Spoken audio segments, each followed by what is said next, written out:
प्राचीन काल में एक सेठ जी के 7 पुत्र थे। सातों के विवाह हो चुके थे। सबसे छोटे पुत्र की पत्नी श्रेष्ठ चरित्र की विदुषी और सुशील थी, परंतु उसके भाई नहीं था।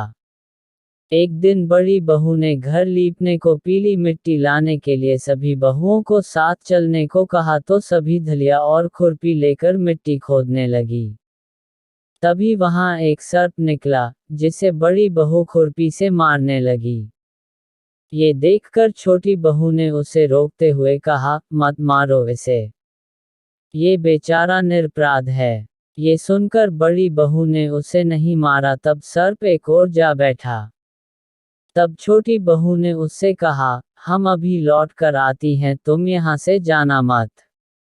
ये कहकर वह सबके साथ मिट्टी लेकर घर चली गई और वहां कामकाज में फंसकर सर्प से जो वादा किया था उसे भूल गई।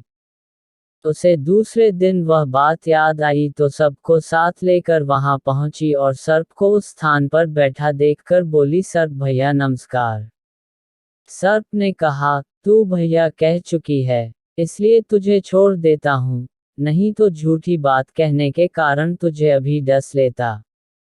वह बोली, भैया मुझसे भूल हो गई, उसकी क्षमा मांगती हूँ। तब सर्प बोला, अच्छा, तू आज से मेरी बहन हुई और मैं तेरा भाई हुआ। तुझे जो मांगना हो मांग ले। वह बोली, भैया मेरा कोई नहीं है, अच्छा हुआ जो तू मेरा भाई बन गया। कुछ दिन व्यतीत होने पर वह सर्प मनुष्य का रूप रखकर उसके घर आया और बोला कि मेरी बहन को भेज दो।